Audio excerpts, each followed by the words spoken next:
Naveen, do you pray? Yes, prayer is a universal human practice of community with the sacred, a deeply act to connecting with God. So the girls are come on the stage to dance on Aradhana.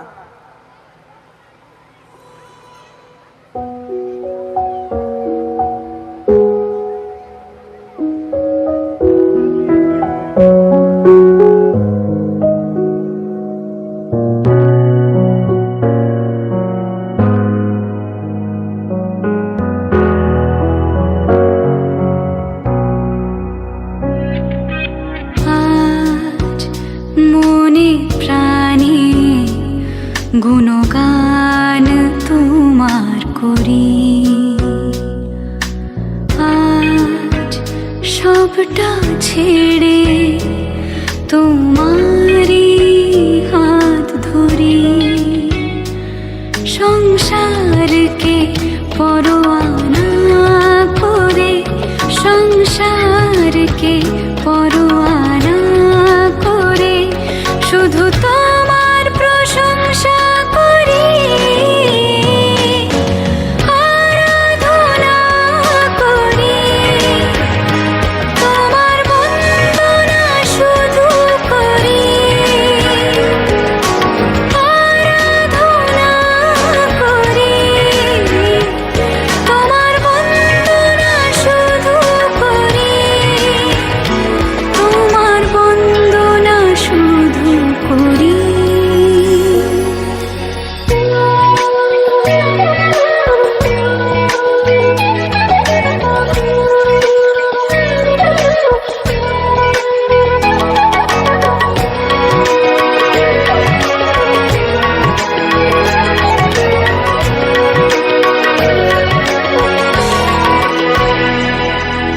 তোমারই দুয়ারে এসেছি আজ, মাথা চরণে রেখেছি আজ, তুমি আছো তাই ভালোবাসায় দু চোখে দীপ জ্বেলেছি আজ, সুখ দুঃখের পরোয়ানা করে, সুখ দুঃখের পরোয়ানা করে শুধু তোমার প্রশংসা করি, আরাধনা করি, তোমার বন্দনা শুধু করি, আরাধনা করি, তোমার বন্দনা শুধু করি, তোমার বন্দনা শুধু করি।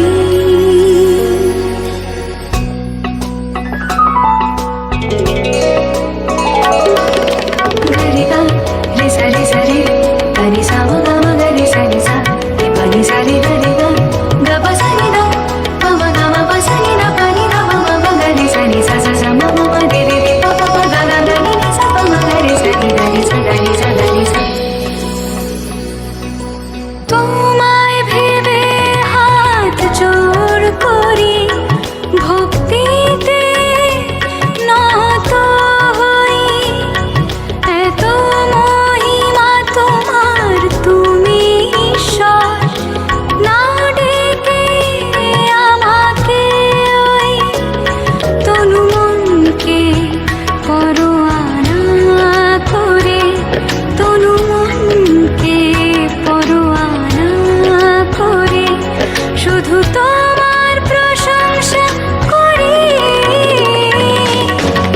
আরাধনা করি, তোমার বন্দনা শুধু করি, আরাধনা করি, তোমার বন্দনা শুধু করি, তোমার বন্দনা শুধু করি। একান্ত আশ্রয় তো আমি রবি ঠাকুর, তুমি আমার কাছে আমারে শূন্য বুকে একান্ত আশ্রয়। শুধু আমি কেন, তুমি তো আপামর বাঙালির অহংকার। তোমার উপস্থিতি সবার জীবনে ধ্রুবতারার মতো। তুমি রবি, বিশ্বের রবি, এই বাংলার হৃদয়ের ছবি। তোমার খোলা লাগিয়ে পারে, তোমার খোলা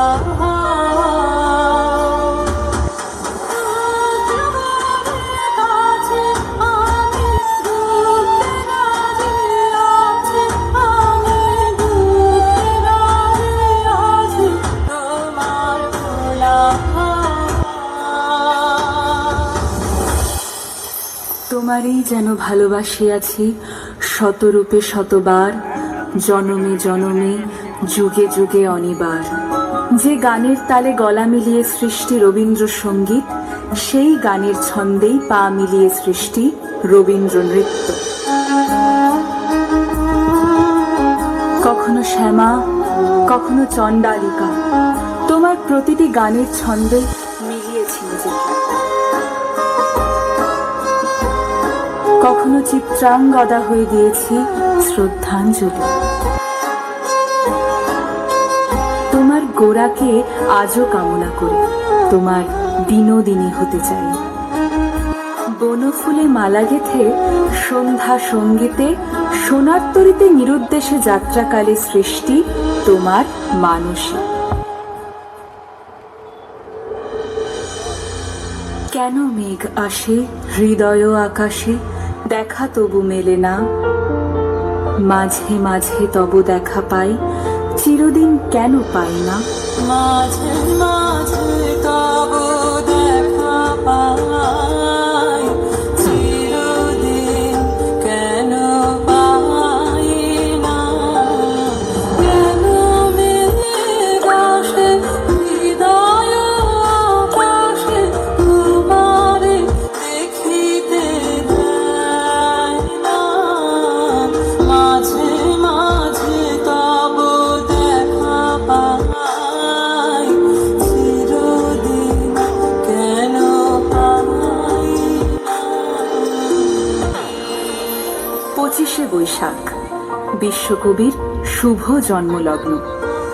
আজও তুমি সকলের মনে ও প্রাণে বিরাজমান। আজও ফাঁকা দুপুরবেলায় কোনো এক ফেরিওয়ালার ডাক শুনতে পেলে দৌড়ে এসে দেখি কাবুলিওয়ালা কি ফিরে এলো তার খুকির জন্য। কাবুলিওয়ালা, ও কাবুলিওয়ালা, তোমার ঝুলিতে কি আছে? কাবুলিওয়ালা। আমি জানি তুমি আছো, তুমি আছো ঠাকুর। সবার মন্দিরে হয় না পুজো, তোমার মন্দির মসজিদ গির্জায়, তোমার সৃষ্টির ধারায় সিক্ত আমার মন প্রাণ। এই মনোমন্দিরে তুমি থাকবে ঠাকুর আজ অন্যকাল।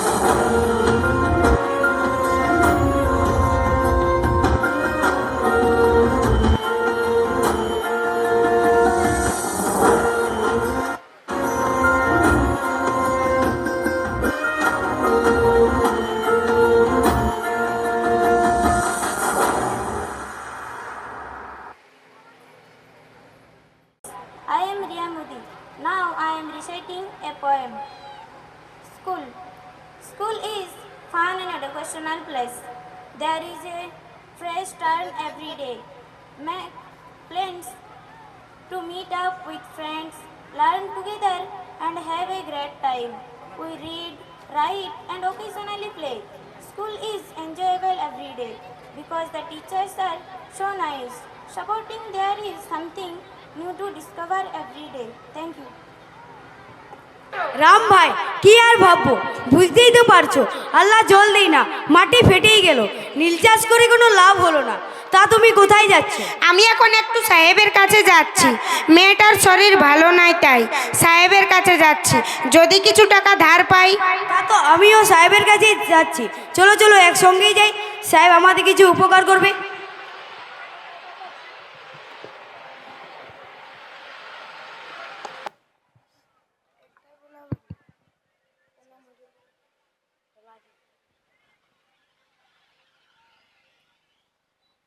প্রণাম হুজুর। বলো, তোমরা দাঁড়িয়ে আছো? সাহেব, আমাদের কিছু টাকার ধার চাই, আমাদের কিছু টাকার প্রয়োজন। আমি তোমাদের টাকা দিতে পারি, কিন্তু আমার একটা শর্ত আছে। তোমাদের নীল চাষ করতে হবে এবং তোমাদের জমির দলিল আমাকে দিতে হবে। সাহেব, নীল চাষ করে আমরা এমনিতে সর্বশান্ত হয়ে পড়েছি, আবার যদি আমরা নতুন করে নীল চাষ করি তাহলে আমরা প্রাণে বাঁচবো না। আমি কিছু শুনতে চাই না। তোমরা যদি নীল চাষ না করো তাহলে আমি তোমাদের টাকা দিতে পারবো না। ঠিক আছে সাহেব, এখন আমাদের টাকার খুব প্রয়োজন। এই নিন আমাদের সব সম্পত্তির দলিল। বেশ, ঠিক আছে।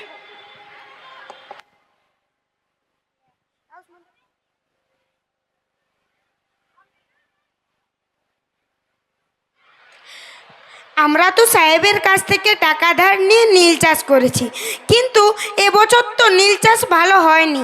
সাহেবের টাকা কিভাবে শোধ করব, কি যে হবে কে জানে। কি যে হবে চলো দেখি।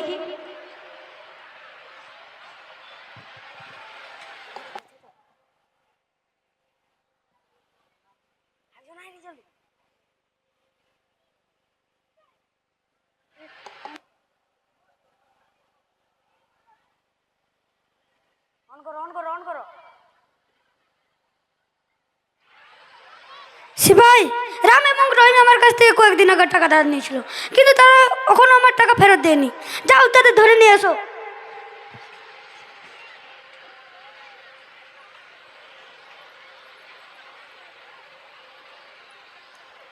এই ব্লাডি ইন্ডিয়ান, তোমরা কেন আমার সঙ্গে চালাকি করে আছো?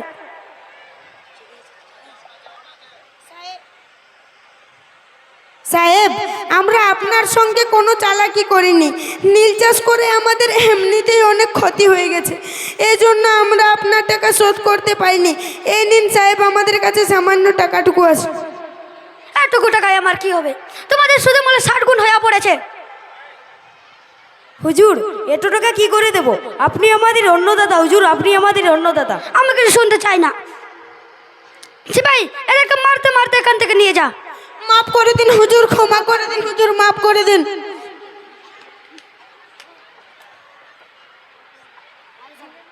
ফেলাবি নাকি?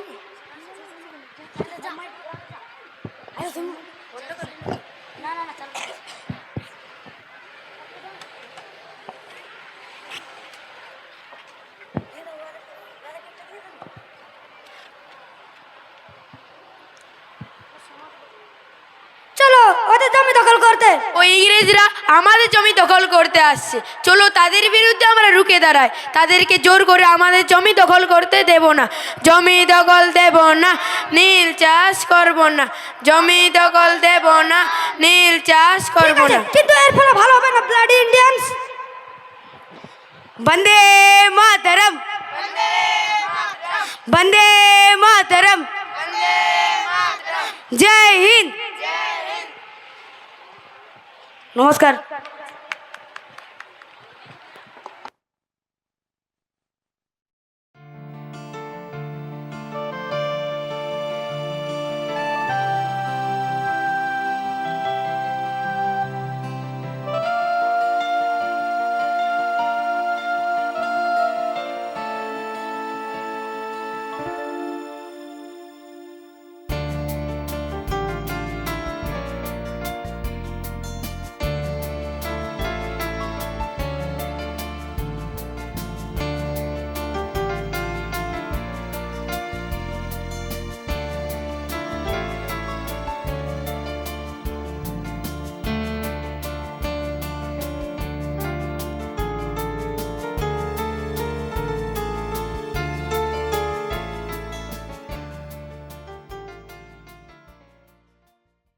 etc. Please, the performer are requested to come on the stage and perform their dance.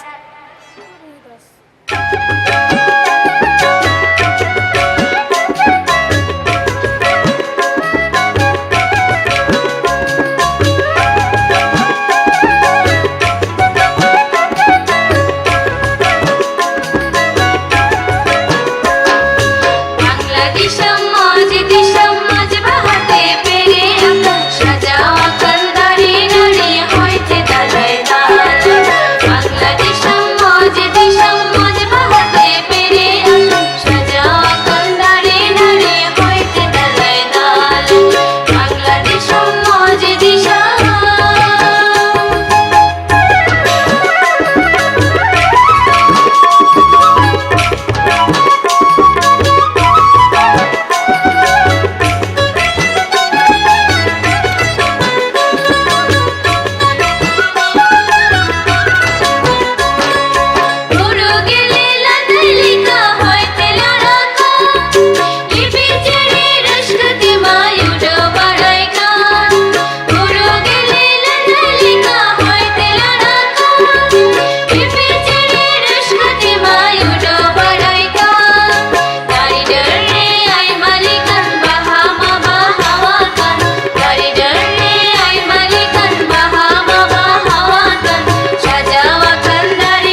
for love and finally make it sweet. She a brave it. Then you came around, you healed another stitch. And I'm glad about that, I can finally make it sweet. Sweet. And I know, yeah, I know, many would like to be in my shoes. And I know, yeah, I know, with you I got nothing to lose. You don't know. When I'm down, you can bring me up, up, up, up, up, up, up, up, up. And when I'm hurt, you know I don't need much. You can use that magic touch. When I'm down, you can bring me up, up, up, up, up, up, up, up, up, up. And when I'm hurt, you know I don't need much. You can use that magic touch.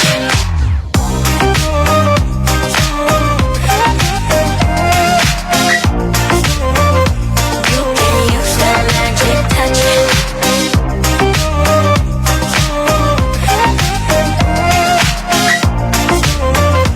You can use that magic touch. Baby girl, it's insane that you feel all the pain and you feel all the mental drain. Yeah, yeah. But you don't know S to the P. When we're there, you figure take you on a different plane. Can't contain all the loving what me got for you, girl. Come and one year you call out my name. And it's a shame them wanna be your main baby girl. You know them a move too lame. And I know, yeah, I know, many would like to be in my shoes. And I know, yeah, I know, with you I got nothing to lose. Straight When go. I'm down, you can bring me up, up, up, up, up, up, up, up, up, up. And when I'm hurt, you know I don't need much. You can use that magic touch. When I'm down, you can bring me up, up, up, up, up, up, up, up, up, up. And when I'm hurt, you know I don't need much. You can use that magic touch.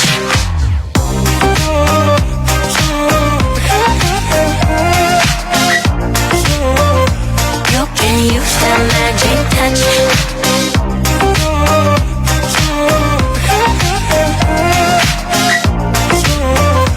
You can use that magic touch.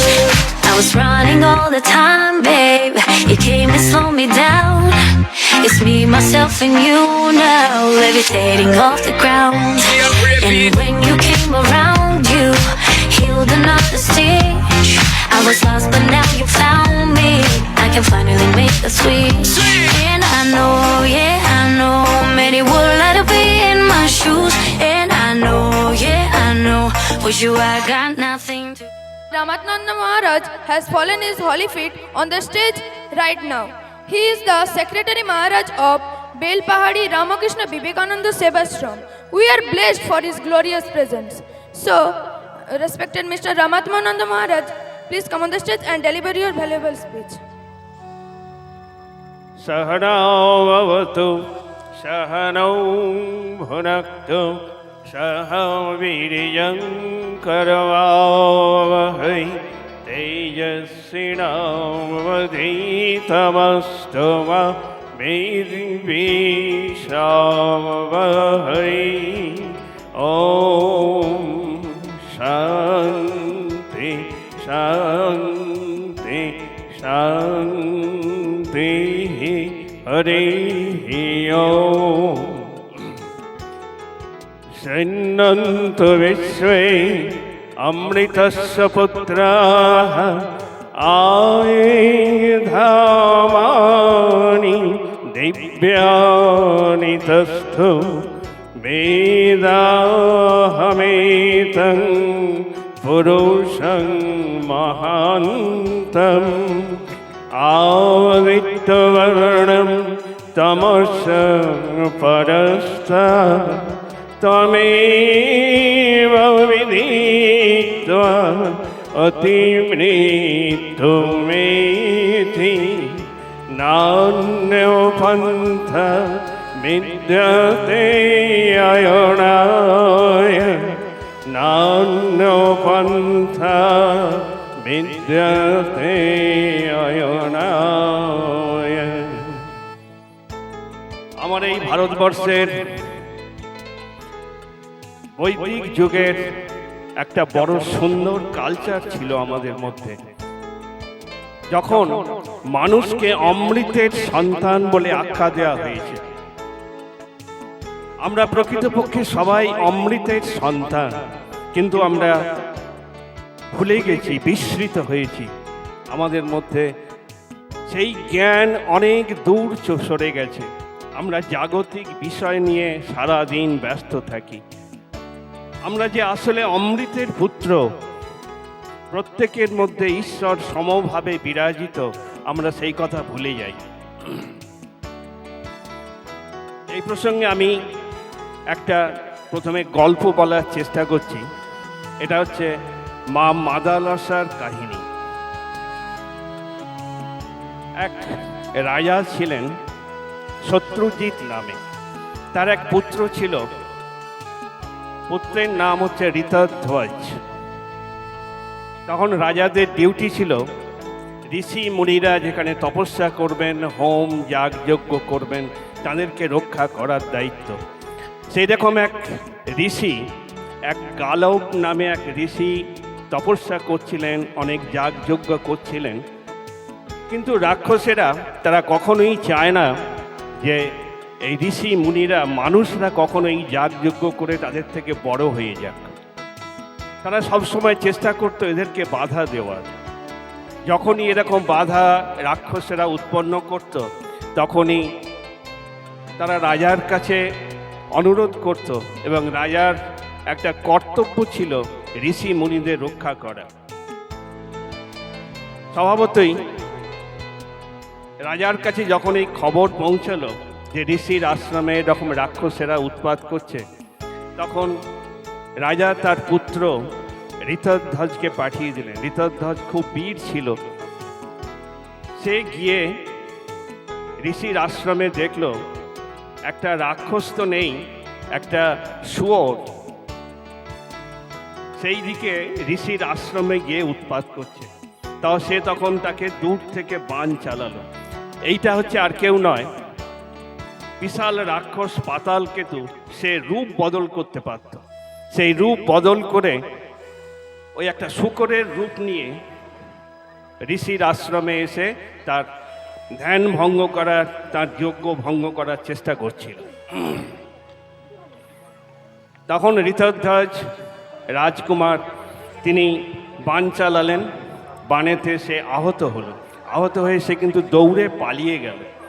কোথায় পালিয়ে গেল? এবারে ঋতধ্বজ রাজকুমার তখন তার পেছনে পেছনে অশ্ব নিয়ে, তখন তো ঘোড়ায় চড়ে, ঘোড়ায় করে তার পেছনে পেছনে দৌড়তে লাগলেন। দৌড়তে দৌড়তে অনেক দূর যাওয়ার পরে একটা নিচু জায়গা পেলেন। তারপরে আর কোথাও যাওয়ার রাস্তা পেলেন না। তখন তিনি সেই নিচু রাস্তা দিয়ে আরও নিচের দিকে যেতে থাকলেন।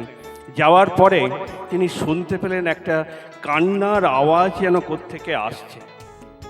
সেখানেতে এক মহিলা দেখলো, সে সারা দিন সেখানে কান্নাকাটি করে।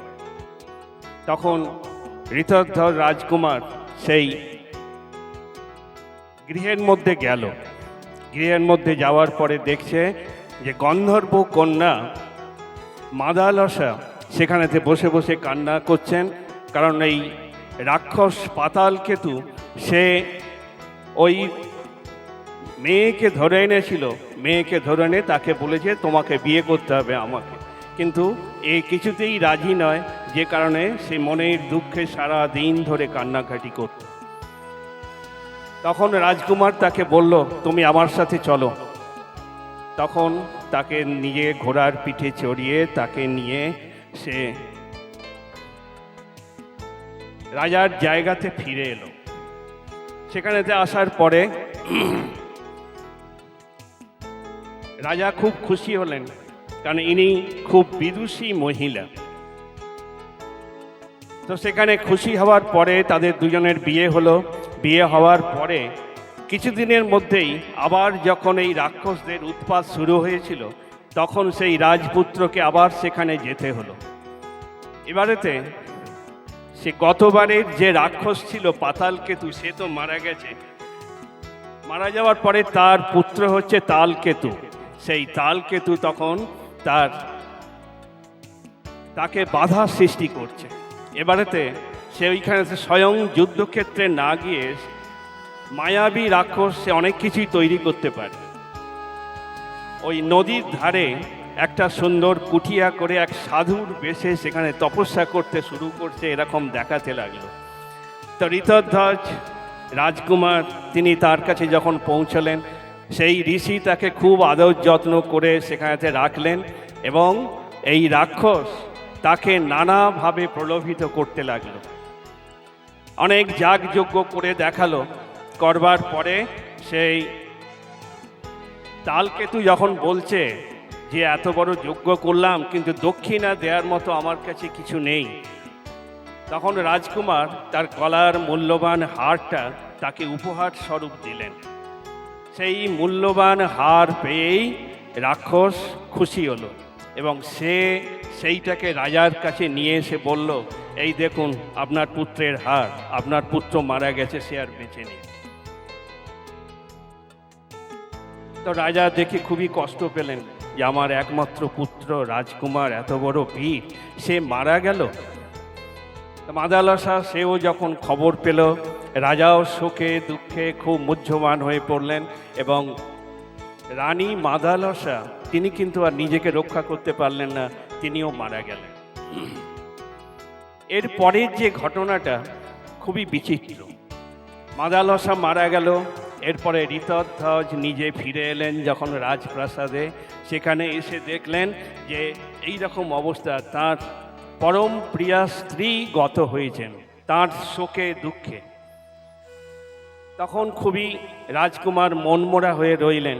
মনমরা হওয়ার পরে তারপরে তখন ওই রাজার এক পার্শ্ববর্তী বন্ধু, এক নাগরাজ ছিলেন, তার বন্ধুরা হচ্ছে এই ঋতধ্বজের বন্ধু। তারা বাবাকে বলেছে যে বাবা তুমি একটা কোনো উপায় করো, নাহলে আমাদের এই ঋতধ্বজ তো মারা যাবে, এর যা অবস্থা। বললেন ঠিক আছে, আমিও যাচ্ছি, হিমালয়ে গিয়ে তপস্যা করে দেখি কিছু বরদান পাই কিনা। হিমালয়ে গিয়ে সেও শিবের তপস্যা করলো। শিবের তপস্যা করাবার পরে শিব খুশি হয়ে বলল, তুমি বাড়িতে যাও, তোমার উপর আমি প্রসন্ন হয়েছি, তুমি তোমার যা চাইছো তুমি সেই মাদালসাকে ফিরে পাবে। এবং এই নাগরাজ প্রার্থনা করলেন যে এমন বর দিন যে মেয়ে যেরকম অবস্থায় ছিল তার যেন পূর্ব স্মৃতি সমস্ত স্মরণ থাকে, সে যেন নূতন জন্ম নিয়ে না আসে, সে যেখানে শেষ করেছিল যেন সেখান থেকেই শুরু করে। শিবের আশীর্বাদে তিনি তাই লাভ করলেন। সেই মেয়েকে নিয়ে এসে নিজের রাজপ্রাসাদে লাগলেন। এবার ঋতধ্বজকে খবর পাঠিয়ে সেই রাজপ্রাসাদে নিয়ে এলেন। নিয়ে এসে সেখানে ওই ঋতধ্বজ এবং মাদালসার মিলন করিয়ে দিলেন। তখন মাদালসা ধীরে ধীরে অনেকটা সুস্থ হয়ে সে সস্ত্রীক মাদালসাকে নিয়ে রাজপ্রাসাদে ফিরে এলো। আনন্দে খুবই দিনকাল কাটছিল। কাটবার পরে তাদের প্রথম পুত্র সন্তান জন্মালো।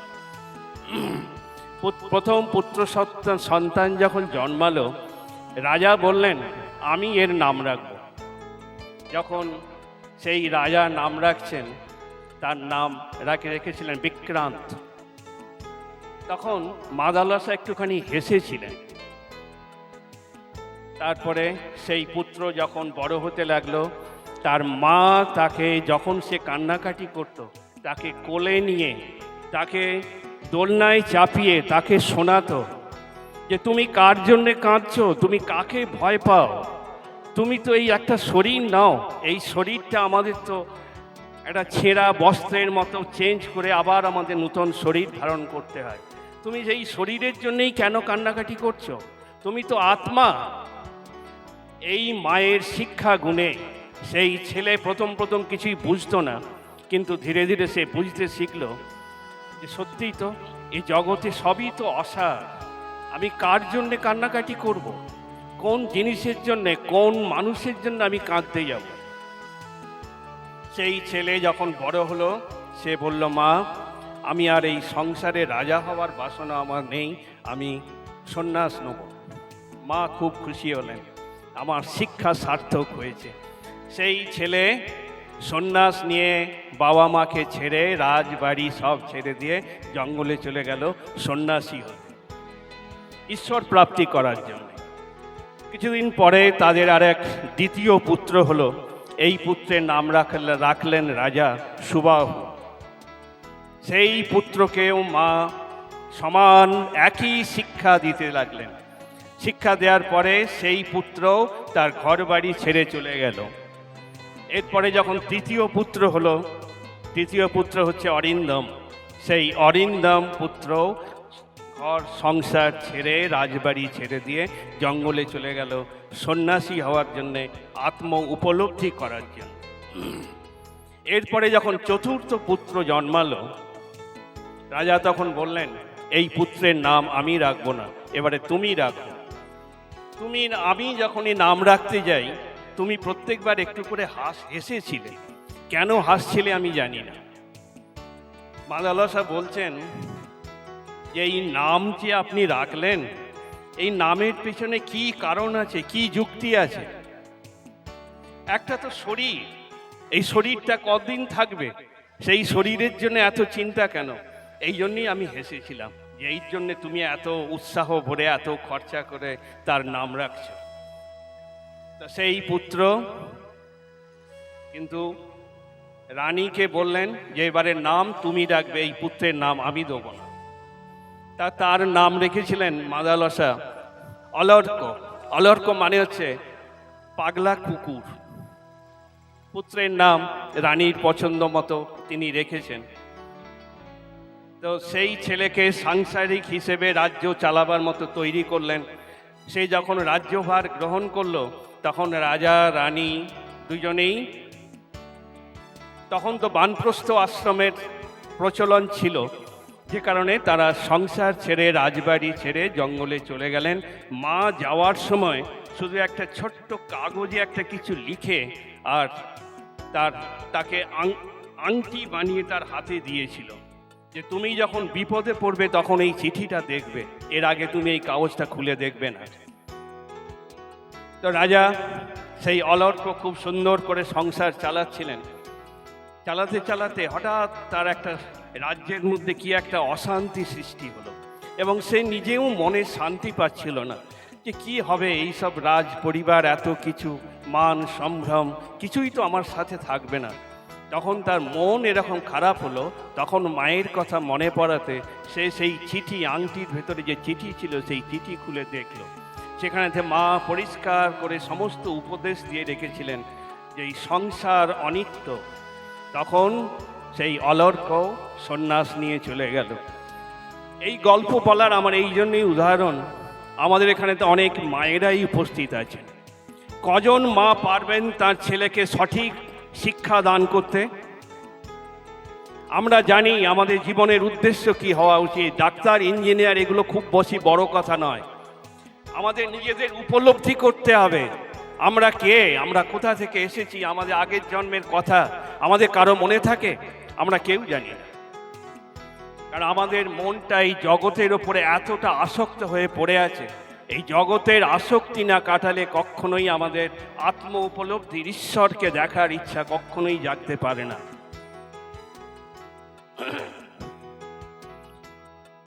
তো আমরা প্রত্যেকেই হচ্ছি ব্রহ্মের এক অংশ, আত্মস্বরূপ। আমাদের সেই স্বরূপকে উপলব্ধি করতে হবে। আমাদের এই যে শিক্ষা প্রতিষ্ঠান আমাদেরকে শিক্ষা দিচ্ছে নানা রকমভাবে, কিন্তু আমাদের চরিত্র গঠনের শিক্ষা ঠিকমতো হচ্ছে কিনা আমার খুব সন্দেহ। স্বামী বিবেকানন্দের ভাষায় যে education is the manifestation of the perfection already in man. মানুষের ভেতরে যে পূর্ণতা আছে, সেই পূর্ণতার বিকাশই হচ্ছে শিক্ষা। আমাদের সবসময়ই তো অপূর্ণ, কারণ আমরা সবসময় কিছু না কিছু চাইছি। আমাদের মনের বাসনা কখনো শেষ হয় না। আমরা কি করে পূর্ণ হতে পারবো? সেই পূর্ণতাকে লাভ করাই হচ্ছে আসল শিক্ষা। স্কুল কলেজে পড়ে ডাক্তার, ইঞ্জিনিয়ার হয়ে পয়সা রোজগার করতে পারে, কিন্তু নিজেকে উপলব্ধি করতে গেলে মায়েদেরকে তৈরি হতে হবে। মায়েদের আসল শিক্ষাই তাদেরকে ঠিক জায়গায় পৌঁছতে পারে। তার আগে মায়েদেরকে তৈরি হতে হবে। নিজেরা চেষ্টা করুন ঠিক মতো মায়ের মতো মা হয়ে উঠতে। শুধু মোবাইল দেখে আর নানা রকম অশান্তিজনক জিনিসপত্র দেখে নিজেদের মনকে অশান্ত করবেন না।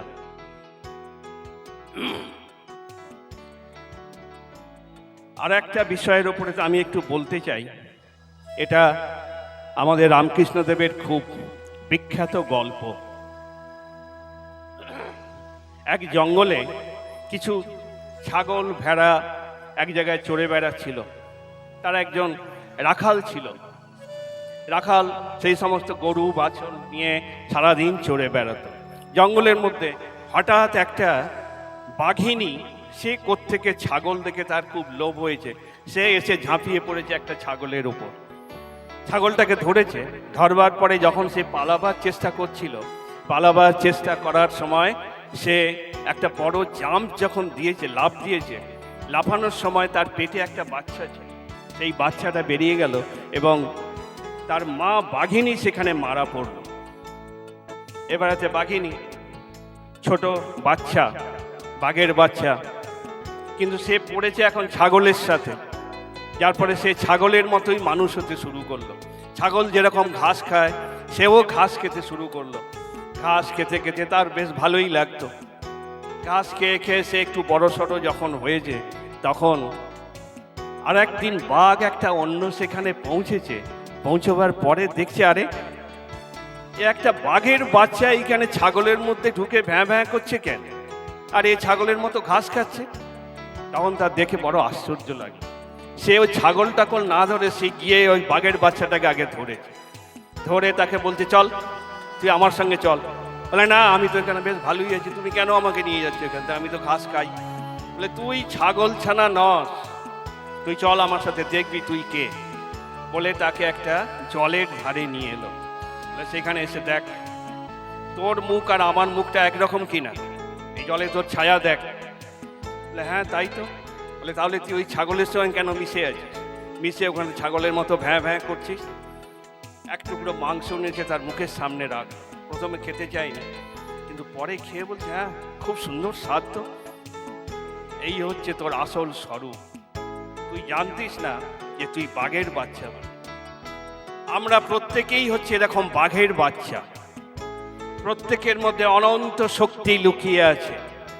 সেই শক্তির বিকাশ করতে হবে। তার জন্য প্রথমে কি দরকার, আমাদের ইন্দ্রিয় সংযম।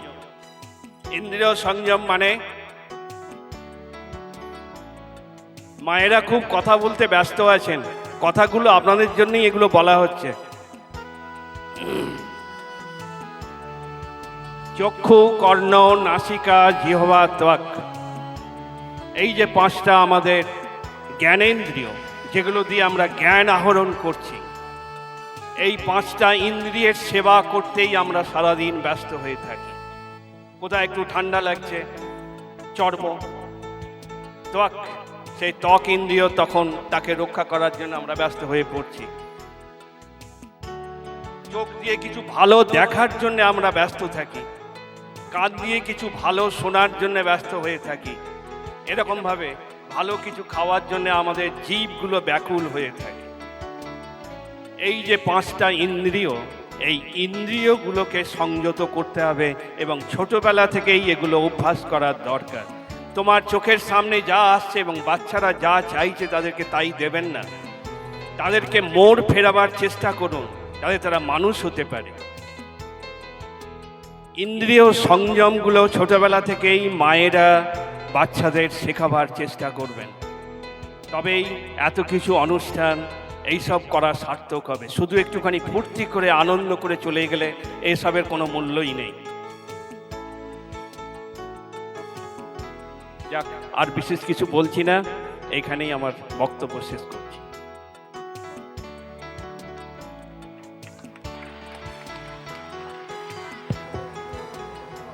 Thank you for his valuable speech. Our next performance is a song.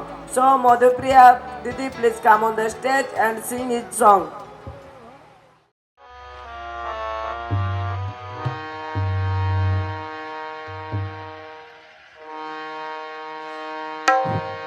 খেলিছো এ বিশ্বলয়ে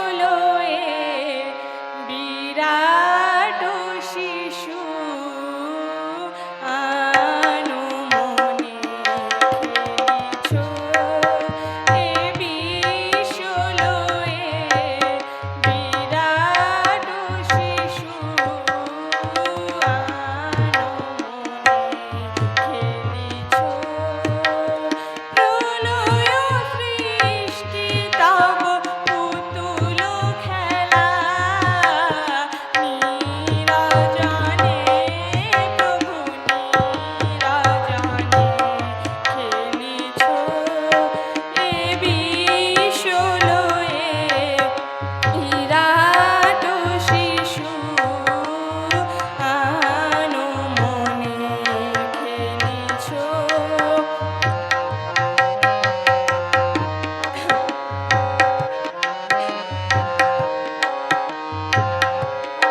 Thank you for a nice song. Respected Professor Mr. Tapan Kumar Patra is now among us. I am requesting sir to please come and deliver your valuable speech. নমস্কার, আমরা অনেকক্ষণ থেকে এখানে আছি। নৃত্য পরিবেশিত হয়েছে, সঙ্গীত পরিবেশিত হয়েছে। আমরা সকলেই জানি এবং মানি যে নাচ গানের পর আর কথা মানুষের ভালো লাগে না। রবীন্দ্রনাথও একটি কথা বলেছিলেন, যেখানে কথার শেষ সেইখানে শুরু হয় গান। অতএব গানের পরে কথা খুব একটা শোভা পায় না। কাজেই আমি দীর্ঘ কোনো কথা বলবো না। আমি প্রথমেই একটা কথা বলছি। দেখবেন, যারা বৈষ্ণব ভাবাপন্ন মানুষ, যারা শ্রী শ্রী গৌরাঙ্গের সাধনা করেন, তারা একটা গান পরিবেশন করেন, জপ গৌরাঙ্গ ভজ গৌরাঙ্গ লহ গৌরাঙ্গের নামে রে, যে যহনা গৌরাঙ্গ ভজে সে হয় আমার প্রাণ রে, জপ গৌরাঙ্গ ভজ গৌরাঙ্গ লহ গৌরাঙ্গের নামে রে। কোনো গান গাওয়ার জন্য আমি কথাটা বলছি না, আমি গান গাইতে পারিও না, কিন্তু কথা হচ্ছে এখানে লক্ষণীয় কথা আছে। গৌরাঙ্গের সাধক মানে আমরা জানি গৌরাঙ্গ মহাপ্রভু রাধা কৃষ্ণের মিলিত বিগ্রহ। রাধা এবং কৃষ্ণ একত্রিত হয়ে এই কলিযুগে অবতীর্ণ হয়েছিলেন শ্রী শ্রী গৌরাঙ্গ রূপে। এবং রাধা কৃষ্ণের পূর্ববর্তী যে অবতার তিনি হচ্ছেন স্বয়ং বিষ্ণু। এই বিষ্ণু অবতার এবং রাধা কৃষ্ণ অবতার এবং গৌরাঙ্গ অবতার, এই তিনটি অবতারত্বের এই মূল কথা হচ্ছে কিন্তু প্রেম, ভালোবাসা, মানুষকে ভালোবাসা। তাই ভক্তজন গৌরাঙ্গের সাধনা করছেন এবং সেটি করতে গিয়ে তিনি কি বলছেন, যে জনা গৌরাঙ্গ ভজে সে হয় আমার প্রাণ রে। আমার কথাটা এইখানে, এই জন্যে আমার এই সূত্রের অবতারণা। আমরা যারা উপস্থিত হয়েছি তারা প্রত্যেকেই শিক্ষাকে ভালোবেসে উপস্থিত হয়েছি, ছাত্রছাত্রীদের ভালোবেসে উপস্থিত হয়েছি, আমিও তাই। তাই আপনারা যারা এসেছেন আপনারা আমার প্রাণ, কেননা আমিও যে পথের পথিক আপনারা সেই পথের পথিক। এই জন্য এই আরকেটিএম বিদ্যাপীঠের বা আরকেটিএম একাডেমির প্রত্যেক শিক্ষক, শিক্ষিকা, অভিভাবক, অভিভাবিকা, পরিচালন সমিতি সহ এই এলাকার যতগুলো শিক্ষা প্রতিষ্ঠান রয়েছে তার সঙ্গে সংযুক্ত প্রত্যেকের চরণে আমি আমার ভক্তিপূর্ণ প্রণতি জানাচ্ছি। আমি প্রণতি জানাচ্ছি সেই সমস্ত ছোট ছোট বাচ্চাগুলোকে, যাদেরকে দেখে আমি মুগ্ধ হলাম যে ওরা প্রত্যেক অতিথিকে যথাসাধ্য সংবর্ধিত করার পর অন্তরের কুসুম স্তবক দিয়ে সংবর্ধিত করতে শিখে গেছে। তারা হাঁটু গেড়ে প্রণাম করছে। আপনারা একটা কথা লক্ষ্য করবেন, আমি জানি আমার ছেলের বয়স 21 বছর, এখনো বাড়িতে অতিথি এলে বলি প্রণাম করো বাবা, একদিকে ঘুরে দেবে। এবং এটা প্রায় অনেক মা বাবাকে ভুগতে হয়। আপনারা আনন্দিত এখানে যারা অভিভাবক অভিভাবিকারা এসেছেন যে এই স্কুলের শিক্ষক শিক্ষিকা এবং স্কুল পরিচালক মণ্ডলী একটা বড় কাজ শিখিয়ে দিয়েছে। কি শিখিয়েছে? নত হতে শিখিয়েছে। মনে রাখবেন, নত হতে না শিখলে, অর্থাৎ নত না হলে উন্নত হওয়া যায় না। আজকে দিয়ে ছাত্রছাত্রীর এই যে নত হওয়ার শিক্ষাটা দিতে পেরেছে, এই জন্য আমি আরেকবার আমার অন্তরের অন্তঃস্থল থেকে তাদের সংবর্ধিত করছি, শ্রদ্ধা জানাচ্ছি, ভক্তি জানাচ্ছি। শিক্ষা প্রতিষ্ঠানে দাঁড়িয়ে দু একটা কথা শিক্ষা সম্পর্কে বলতেই হয়। আমার সবচাইতে বড় কথা এখানে ঠাকুর শ্রী শ্রী রামকৃষ্ণের ছবি রয়েছে, মায়ের ছবি রয়েছে, স্বামীজির ছবি রয়েছে। খুব সংক্ষেপে বলতে গেলে এই তিনজন মহাপুরুষ মহীয়সীদের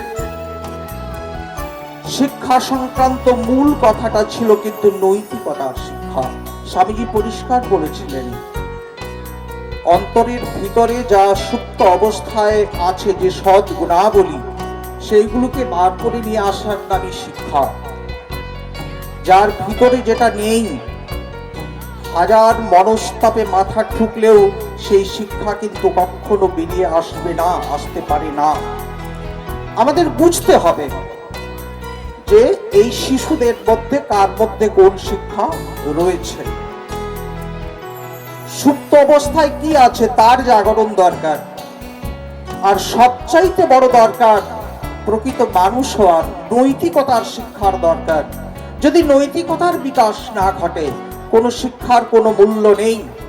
আমি অন্তত একজন ডাক্তার মানেই ডাক্তার, একজন ইঞ্জিনিয়ার মানে ইঞ্জিনিয়ার, একজন অধ্যাপক মানে একজন অধ্যাপক, একজন কেমিস্ট মানে একজন কেমিস্ট, এবং সেই কারণে তাকে শ্রদ্ধা, মাফ করবেন এটা আমি করতে পারি না যদি দেখি তার মধ্যে মনুষ্যত্ব নেই।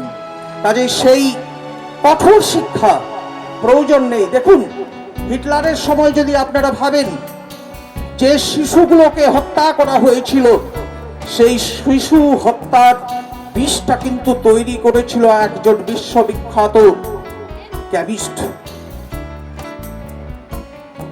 নার্সগুলো যারা সুশিক্ষিতা প্রশিক্ষিতা, তারা অসৎ পথ অবলম্বন করে শুধু টাকা রোজগারের জন্য অসংখ্য রোগীকে হত্যা করেছিলেন। চিকিৎসকরা আবিষ্কার করেছিলেন, মেডিসিনের সাথে বিষ দিয়েছিলেন, একটা মিশ্র আবিষ্কার তার মধ্য দিয়ে। এবং আজও আমরা দেখছি চতুর্দিকে পৃথিবীর যে সমস্ত ভয়ঙ্কর শয়তানিগুলো রয়েছে, সেই প্রত্যেকটা শয়তানির পিছনে আছে শিক্ষিত মানুষ, মাফ করবেন কিন্তু সুশিক্ষিত বা স্বশিক্ষিত মানুষ নয়, যারা অর্থ রোজগারের জন্য শিক্ষা অর্জন করেন সেই শিক্ষিত মানুষগুলো।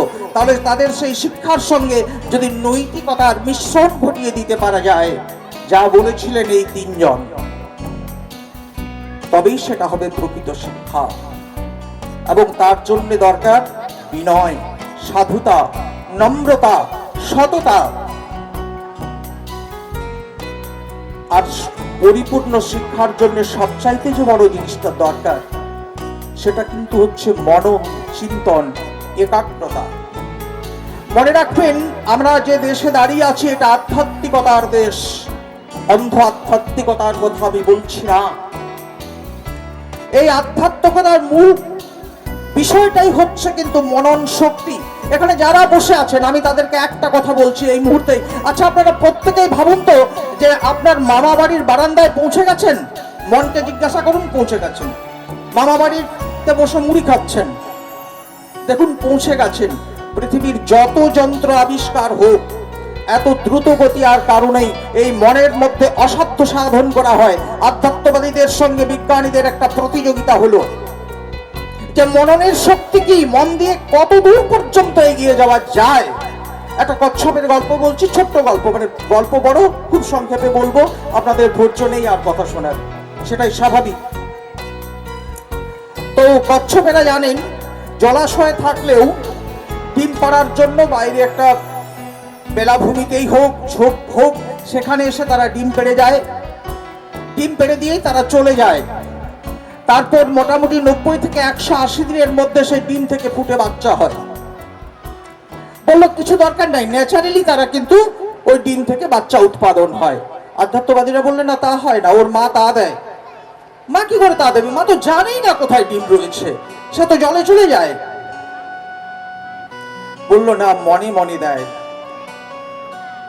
মায়েদের যে দুটো অন্তর আছে না, একটা বাইরের এবং একটা ভিতরের, সেই ভিতরের মর্ম আমরা খুব কম বুঝি। রবীন্দ্রনাথের একটা বিখ্যাত কবিতাতে আছে, শুধু কি মুখের বাক্য শুনেছ দেবতা, শোনি কি জননীর অন্তরের কথা। ওই ডিম পাড়া বা কচ্ছপদের সব সময় ধ্যান থাকে সেই ডিমে, এবং মনে মনে তা দেয়। তা আবার হয় নাকি? হ্যাঁ হয়। তো একটা কচ্ছপ ডিম পেড়ে গেল, আরেকটা কচ্ছপ ডিম পড়ে গেল, লক্ষ্য রাখা হলো যে এক জায়গায় যে ডিমগুলো পেড়ে গেছে সেই কচ্ছপটাকে মেরে ফেলা হলো। দেখা গেল 90 থেকে 180 দিনের মধ্যে যে মা কচ্ছপ বেঁচে আছে তার ডিমগুলো ফুটে বাচ্চা হয়েছে, আর যাকে মেরে ফেলে দেওয়া হলো তা থেকে বাচ্চা ফুটলো না। মনের এই যে শক্তি, এই শক্তির যদি, এই হৃদয়ের যদি জাগরণ না ঘটে তবে সে শিক্ষা ব্যর্থ। তাই অন্তরের উপাসনা, অন্তরের মনন চিন্তন, সততা, বিনয়ের শিক্ষা, এইগুলো প্রয়োজন। জোর করে জগতে কিছুই পাওয়া যায় না। টাকা পাওয়া যায়, ধন পাওয়া যায়, তাৎক্ষণিক সম্মান পাওয়া যায়, বাড়ি গাড়ি পাওয়া যায়, বাট একটা জিনিস পাওয়া যায় না, the quality of mercy is not restrained. আমাদের অন্তরের যে সূক্ষ্ম অনুভূতিগুলো, প্রেম, প্রীতি, শুভেচ্ছা, ভালোবাসা, দয়া, মায়া, এগুলো কখনো জোর করে পাওয়া যায় না। তাই অন্তরের জাগরণ ঘটাতে হবে, আমাদের একাগ্র চিত্রে কাজ করে যেতে হবে, সাধন করতে হবে। সেই সাধন শিল্পের সাধন, শিক্ষার সাধন, সততার সাধন, যাই হোক না কেন। আরেকটা কথা আমাদের মনে রাখতে হবে, আর সবচাইতে বড় প্রয়োজন পরনিন্দা পরচর্চার থেকে আমাদের সরে আসার। সেই শিক্ষাও তুমি তোমার কাজ নিয়ে থাকো, হ্যাঁ, তাই বলে কি প্রতিবাদ হবে না? হ্যাঁ হবে। যদি প্রতিবাদ করার থাকে তাহলে যিনি অপরাধী সরাসরি তাকে বলুন, তাকে তেল দিয়ে বাইরে বলবেন না। এতে কোনো ডেভেলপমেন্ট সম্ভব নয়। আজকের প্রজন্মকে এই শিক্ষা আমাদের দিতে হবেই। আমি এই প্রসঙ্গে খরম বলে একটা গল্প আছে, তার খুব ছোট্ট করে বলছি গল্পটা। যে মহারাজের চরণে খড়ম রয়েছে, মহারাজ খড়ম ছাড়া চলতে পারেন না, ওই খড়ম নিয়েই তিনি যান। কিন্তু যখন তিনি মন্দিরে ওঠেন তখন তিনি খড়মগুলোকে বাইরে রেখে দিয়ে মন্দিরে ওঠেন। হঠাৎ ব্যথিত চিত্তে একদিন মধ্যরাতে খড়ম বলছে, সাধু বাবা, আপনাকে একটা প্রশ্ন করব। কাদা, গরম পথ, বালুকা, কণ্টক, সমস্ত কিছুকে আপনাকে রক্ষা করে আমি আপনাকে বুকে করে নিয়ে যাই, আর আপনি যখন দেবস্থানে ওঠেন তখন আমাকে বাইরে ফেলে দিয়ে চলে যান কেন? আপনি কি অপরাধ করেছি আমি? আপনি বুঝেন না, যেদিন আমি থাকবো না, আপনি যেদিন থাকবেন না দেখবেন সেদিন কিন্তু ওই আপনার জায়গাটাতে আমাকে রেখে ওই লোকে ফুল দিচ্ছে। সাধু বাবা হাসলেন, হ্যাঁ ঠিক কথা। বলছে তাহলে আমাকে এখন কেন নিয়ে যাচ্ছেন না? বলছে এই রে, এই কথাটাই তো তুই বুঝতে পারলি না। এই যে দেখ, এখন তুই আমার চরণে আছিস তো, তোর মতো বড় ভক্ত কেউ নেই, কিন্তু তোর একটা বড্ড দোষ রয়েছে। তুই আমাকে কাছে বুকে করে নিয়ে যাচ্ছিস, অর্থাৎ আমাকে তেল দিচ্ছিস, কিন্তু তোর একটা বদ্ধ দোষ কি জানিস? যখনই তুই সুযোগ পাস আমার পিছনে কাদা ছিটাস। যখন কাদা পথ দিয়ে যাই, এই খট খট করে চলছি, আর আমার এই গেরুয়া পোশাক তোর কাদাতে ভরে যাচ্ছে। ওই যে লোকের পিছনে কাদা ছেটানো, এই জন্য তোকে বাইরে থাকতে হয়। আমি যখন থাকবো না তখন তো তুই আর আমাকে কাদা ছিটাতে পারবি না, তাই তখন তোর ওই দেবতার আসনে স্থান হবে, তুই হবি পূজনীয়। অতএব প্রতিবাদ যদি করতে হয় সরাসরি, পিছন থেকে প্রতিবাদ যেন না কেউ করি, আমরা ছোটদেরও যেন না শিখাই। আর ভালো যদি বাঁচতে হয় শিক্ষার মধ্য দিয়ে, তাহলে ওই যে পিতৃদেব ভাব, মাতৃদেব ভাবের পর দরিদ্র দেব ভাব, স্বদেশ মন্ত্র স্বামী বিবেকানন্দের আর এক অক্ষয় কীর্তি। সেখানে তিনি পরিষ্কার বলে গেছেন আমাদের শিক্ষার জন্য। তিনি ভারতবাসীকে বলতে বলছেন, সগর্বে বলো, মূর্খ ভারতবাসী, দরিদ্র ভারতবাসী, চণ্ডাল ভারতবাসী, আমার রক্ত, আমার ভাই। কাদের জন্য কাজ করতে বলছেন? মানুষের জন্য। সেই মানুষ বেরিয়ে আসবে ভুনাওয়ালার উনুনের পাশ থেকে, মুচি মেথরের ঘর থেকে তাদের। স্বামীজি কিন্তু একবারও বলে গেলেন না, আর বলো টাটা আমার ভাই, বিড়লা আমার ভাই, গোয়েঙ্কা আমার ভাই, বড় বড় নেতা মন্ত্রী শিল্পপতি আমার ভাই। তিনি মানুষকে শিক্ষা দিলেন, চণ্ডাল ভারতবাসী, দরিদ্র ভারতবাসী, আমার রক্ত, আমার ভাই। তিনি বললেন, আর বলো দিন রাত, হে গৌরীনাথ, হে জগদম্বে। শেষ পর্যন্ত তিনি মায়ের উদ্দেশ্যে বললেন, মা, আমার দুর্বলতা তাহা পুরুষতা দূর করো, আমায় মানুষ করো। আসুন সকলে মিলে ঠাকুর শ্রী শ্রী রামকৃষ্ণ, মা সারদা দেবী ও স্বামী বিবেকানন্দের চরণে ভুল হৃত প্রণাম জানিয়ে আমরাও সকলে প্রার্থনা করি, মা আমাদের মানুষ করো।